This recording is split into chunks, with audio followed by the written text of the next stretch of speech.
أعوذ بالله من الشيطان الرجيم. بسم الله الرحمن الرحيم. يا أيها الذين آمنوا لا تتبعوا خطوات الشيطان ومن يتبع خطوات الشيطان فإنه يأمر بالفحشاء والمنكر ولولا فضل الله عليكم ورحمته ما زكى منكم من أحد أبدا ولكن الله يزكي من يشاء والله سميع عليم.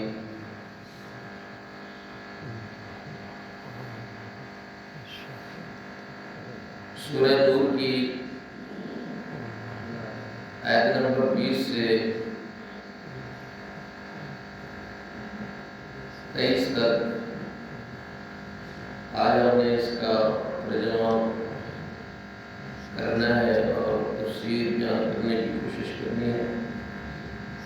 سب سے پہلے اللہ رب العزت فرماتے ہیں اے ایمان والوں لا تتبعوا خطوات الشیطان، شیطان کی قدموں کی اتباع نہ کرو، شیطان کی پیروی نہ کرو، شیطان کے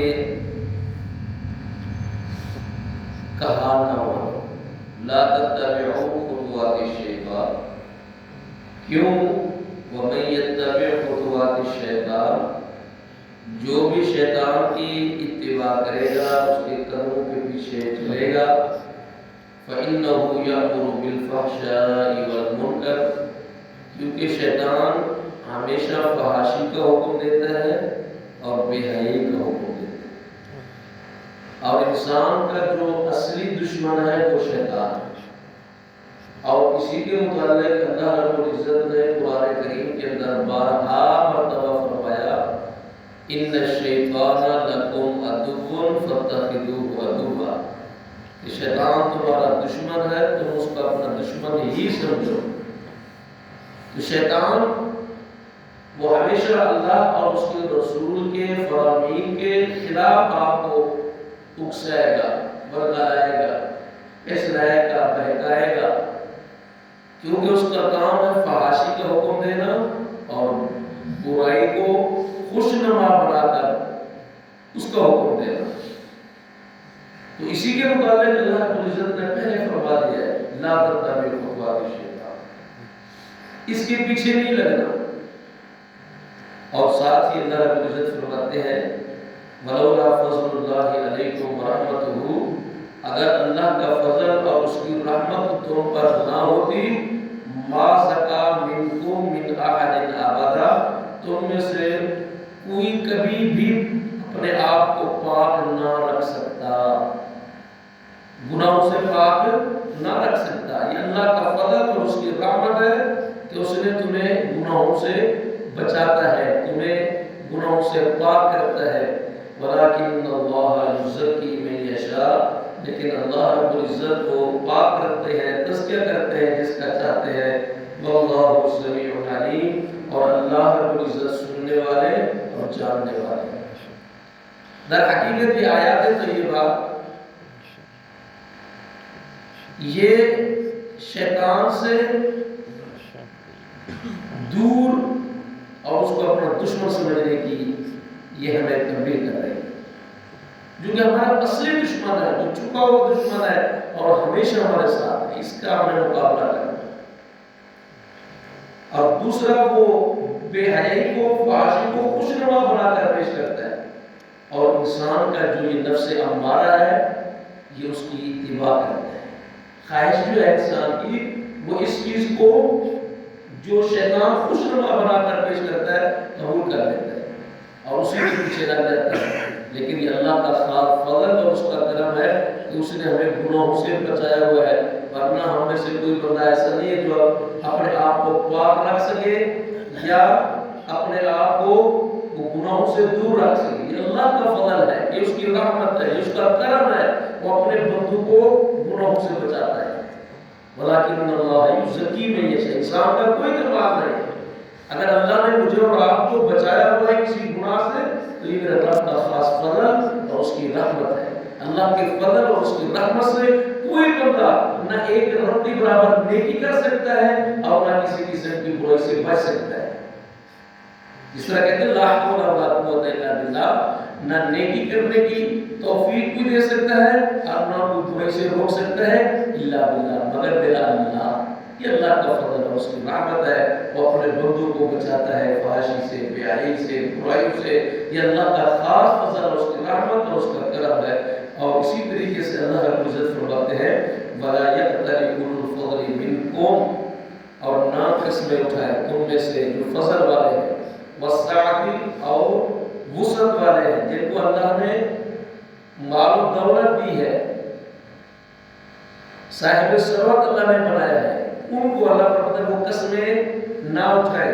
اولو الفضل فضل والے، منکم تم میں سے، وسعت اور وسعت والے، ان یؤتوا یہ کہ وہ دیں اولی القربى قرابت داروں کو، والمساکین اور مسکینوں کو، والمہاجرین اور ہجرت کرنے والوں کو، فی سبیل اللہ اللہ کے راستے میں، ولیعفوا چاہیے کہ وہ معاف کر دیں، ولیصفحوا چاہیے کہ وہ درگزر کریں. الا تحبون کیا تم نہیں پسند کرتے ان یغفر اللہ لکم کہ اللہ رب العزت تمہیں معاف کر دے. واللہ غفور رحیم، اور اللہ بخشنے والے بڑے مہربان ہیں. یہ آیت طیبہ در حقیقت سیدنا ابو بکر صدیق رضی اللہ تعالی عنہ کے بارے میں بتا رہے ہیں کہ انہی کے ایک رشتہ دار تھے جو انتہائی قریب تھے. ان کے خالہ زاد بہن کے بیٹے، اور بعض کہتے ہیں خالہ زاد تھے، کون؟ مصطح بن اساسہ رضی اللہ تعالی. یہ انہی لوگوں میں سے شامل ہو گئے کہ جنہوں نے صدیقہ کائنات، عفیفہ کائنات اما عائشہ صدیقہ رضی اللہ تعالی عنہا پر تہمتیں لگائی. یہ بھی انہی میں سے ہو گئے. تو جب حضرت ابو بکر صدیق کو پتہ چلا کہ میں تو ان کا وظیفہ مقرر کیا ہوا ہے، میں ان کے ساتھ صلہ رحمی کرتا ہوں، اور یہ وہ بندہ ہے جو میری بیٹی پر تہمت لگانے والوں میں شامل ہے، تو انہوں نے یہ چیز بند کر دی، ان کا وظیفہ بند کر دیا. جب وظیفہ بند ہوا تو خالق کائنات نے قرآن کی آیت نازل فرما دی. اللہ فرماتے ہیں کیا تمہیں سے جو تم نے قسمیں اٹھا رکھی ہے، اللہ کی قسم آئندہ میں اس کو کچھ نہیں دوں گا، کیا تم چاہتے نہیں ہو کہ اللہ رب العزت تمہیں معاف کر دے؟ تم ان سے درگزر کرو، انہیں معاف کر دو. تم چاہتے ہو اللہ تمہیں معاف کر دے؟ تو صدیق اکبر کہتے ہیں اللہ کے نبی میں تو چاہتا ہوں کہ میرا رب مجھے معاف کر دے. فرمایا اگر اللہ تجھے معاف کر دے تو آج کے بعد مصطح بن اساسہ کا جو وظیفہ تھا وہ جاری کر دو. صدیق نے وہ وظیفہ جاری کر دیا اور فرمایا میں چاہتا ہوں کہ میرا اللہ مجھے معاف کر دے. الا تحبون ان یغفر اللہ لکم، کیا تم نہیں چاہتے کہ اللہ تمہیں معاف کر دے؟ میں چاہتا ہوں میرا رب مجھے معاف کر دے. واللہ غفور رحیم، اللہ بخشنے والے بڑے مہربان ہیں.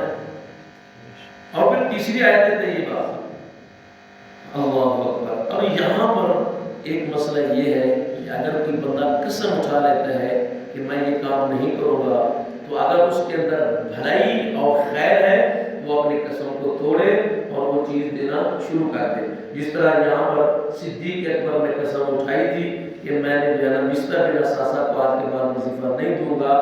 تو نبی علیہ السلام فرماتے ہیں من حلف علی یمین فرأى غیرها خیرا فلیکفر عن یمینہ ولیفعل.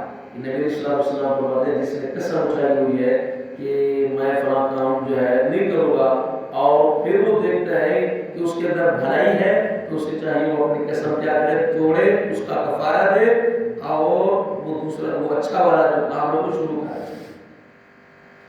اب تیسری آیت اللہ رب العزت فرماتے ہیں ان الذين يرمون المحصنات الغافلات المؤمنات لعنوا في الدنيا والآخرة ولهم عذاب عظیم. یقینا وہ لوگ جو پاک دامن، بھولی بھالی مومن عورتوں پر تہمت لگاتے ہیں، لعنوا فی الدنیا والآخرہ، اللہ فرماتے ہیں دنیا اور آخرت میں ان پر لعنت کی گئی. وہ دنیا میں بھی لعنتی ہیں اور آخرت میں بھی لعنتی ہیں. وَلَهُمْ عَذَابٌ عَظِيمٌ، ان کے لیے بہت بڑا عذاب ہے. یہ در حقیقت آیات طیبات صدیق کائنات ام عائشہ صدیقہ رضی اللہ تعالی عنہا کے بارے میں نازل ہوئی. اور سیدنا ابو ہریرہ رضی اللہ تعالی عنہ فرماتے ہیں نبی علیہ